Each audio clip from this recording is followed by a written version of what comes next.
20వ కృపా మహాసభలను ఏప్రిల్ 9, 10, 11, 12 తేదీలలో మీరు జరిగించనుద్దేశించారు. మీ బలమైన బాహువు చాపారు నాయన. కృతజ్ఞతలు తండ్రి. మేము బలహీనులము, చిన్నవారము, ఒంటరి వారము, పనికిరానటువంటి వారము తండ్రి. మీ నామ ఘనత కొరకు ఈ సభలు జరిగిస్తున్నారయ్యా. కృతజ్ఞతాస్తుతులు నాయన. ప్రభువా, 2 రాష్ట్రాల నలుమూలల నుండి లక్షల మంది ప్రజలను మీరు పిలవండి నాయన.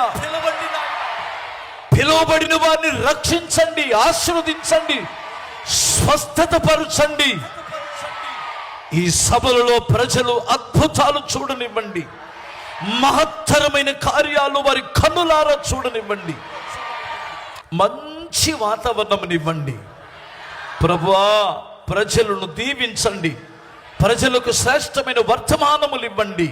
ఈ సభలు ప్రారంభించిన నాటి నుండి ముగించేంత వరకు మీ కరుణ హస్తమును మాకు తోడుంచి మహిమకరముగా జరిగించమని ఈ పోస్టర్లు కూడా ప్రభు ఏ ఆటో మీద అంటిస్తారో ఆ ఆటోలను ఆశీర్వదించండి, కాపాడండి.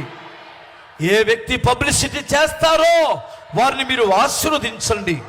ఏ వ్యక్తి గుప్పిలు విప్పుతారో, ఎవరు పరిచర్య చేస్తారో వారిని మీరు ఆశీర్వదించమని యేసు నామమున అడుగుచున్నాను తండ్రి. ఆమేన్. తండ్రి, కుమార, పరిశుద్ధాత్మ దేవుడు ఈ సభలని మహిమకరంగా జరిగించునుగాక. హల్లెలూయా.